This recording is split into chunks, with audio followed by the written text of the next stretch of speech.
Once upon a time, in an ancient village nestled near a mountain range, there lived a young man named Kaito. He was known for his creativity and resilience, but beneath his optimistic exterior, Kaito felt trapped by invisible chains. His dreams of success in his work and relationships seemed perpetually out of reach. One evening, after a particularly exhausting day in the fields, Kaito found himself wandering a secluded mountain path. The air was crisp, carrying the scent of pine and cherry blossoms, and the path led him to a small temple bathed in twilight. There sat an elderly Zen master named Hiroshi, quietly tending to a bonsai tree. Hiroshi had a reputation for helping people discover clarity and purpose. Drawn to the master's serene presence, Kaito approached cautiously.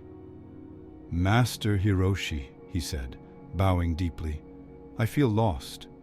My ambitions are clear, but something within me holds me back.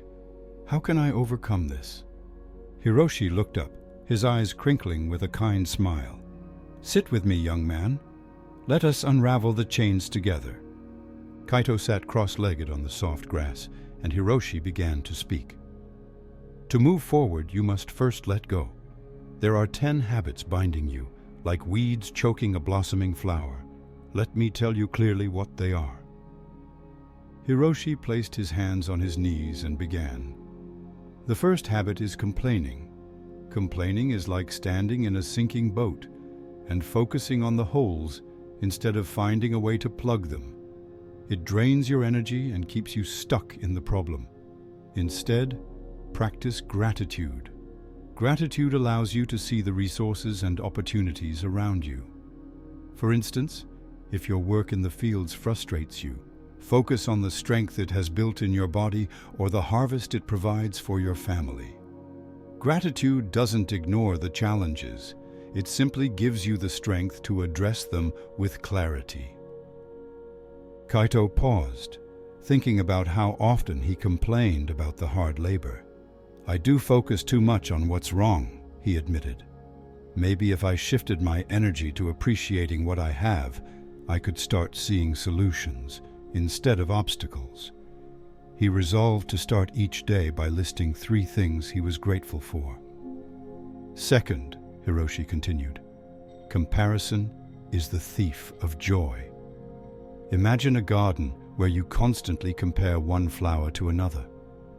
You'll never appreciate the unique beauty of each bloom. When you compare yourself to others, you undermine your own journey and miss the joy of personal growth. Measure your progress against your past self, not against others. Celebrate their successes as inspiration, not as benchmarks for your worth. Remember, the path you're on is yours alone, shaped by your experiences and dreams." Kaito nodded slowly. "I compare myself to the other farmers all the time, and it makes me feel like I'm not good enough. But if I focus on how far I've come, I might feel more confident about my own path." "Third is perfectionism," Hiroshi said. "Perfectionism paralyzes action because it convinces you that nothing is good enough unless it's flawless. Waiting for the perfect moment means you never start. Life doesn't demand perfection, it asks for effort and progress. Begin with what you have and refine as you go. Consider the bonsai tree. It doesn't grow in a day. Each snip and adjustment shapes it over time. Your efforts are the same. Start small, and you'll achieve greatness through consistent refinement." "That hits close to home," Kaito said with a rueful smile. "I've been delaying fixing the irrigation system, waiting for the perfect plan. But if I just start with what I can, I'll improve it along the way." The 4th habit is procrastination. Procrastination is like carrying a heavy pack uphill. The longer you wait, the heavier it feels.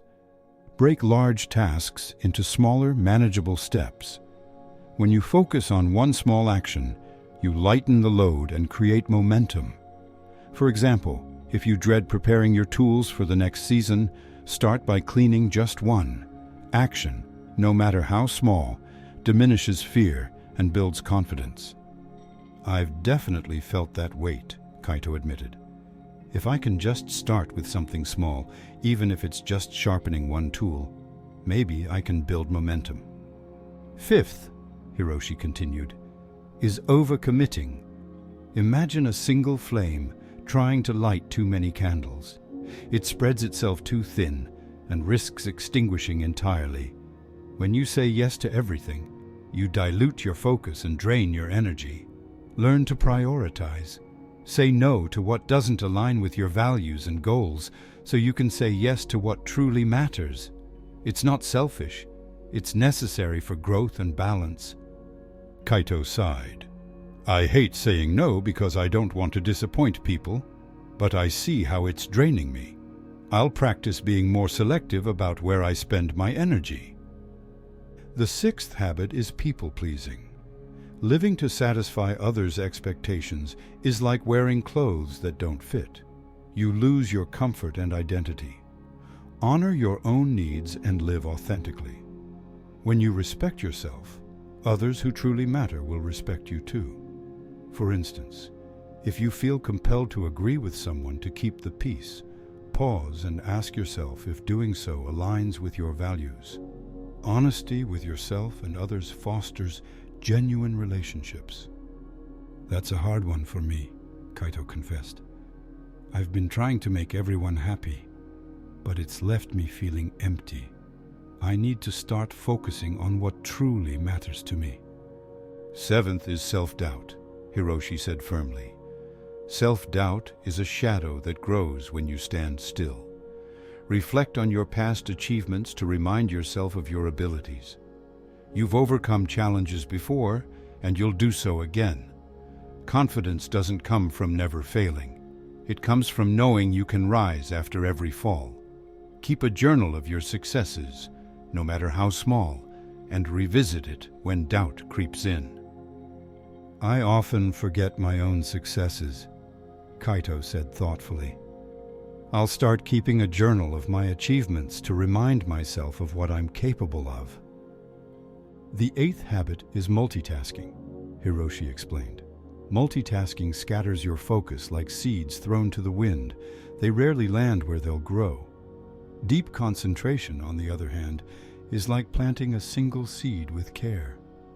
Focus on one task at a time, and you'll achieve mastery and greater satisfaction. For example, if you're repairing a fence, set aside distractions like conversations until it's finished. Quality work comes from undivided attention. I'm always juggling too many things, Kaito admitted. I'll try focusing on one task at a time and see if it makes a difference. Ninth, Hiroshi continued, is avoiding feedback. Feedback is a mirror that reflects areas for growth. Embrace it with humility and curiosity. Constructive criticism isn't a personal attack. It's a tool for refinement. Seek it out and use it to sharpen your skills and perspective.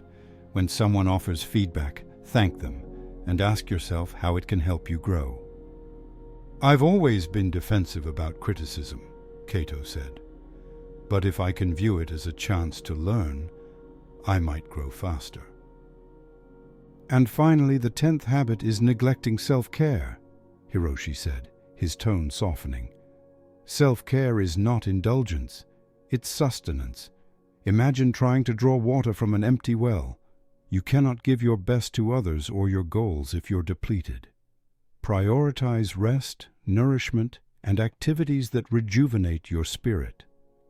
Whether it's a walk in nature, a moment of meditation, or simply enjoying a cup of tea, these small acts restore balance and energy. I've been burning the candle at both ends, Kaito admitted. I'll start setting aside time each day to recharge, even if it's just a short walk or quiet meditation. Kaito took a deep breath, feeling both humbled and enlightened. Thank you, Master Hiroshi. Your words resonate deeply. I will strive to let go of these habits. Hiroshi smiled warmly. The journey will not be easy, but every step you take will bring you closer to freedom. Remember, transformation begins with awareness and is sustained through action. The moon had risen high by the time their conversation ended. Kaito felt lighter, as if a great burden had been lifted. Bowing deeply, he said, "I will not forget your lessons, Master." In the weeks that followed, Kaito applied Hiroshi's teachings. He began each day with gratitude, set boundaries, and tackled his goals with imperfect but determined steps. Slowly, his life transformed. Opportunities blossomed, relationships deepened, and peace replaced his inner turmoil. Word of Kaito's transformation spread, and others sought him out for advice.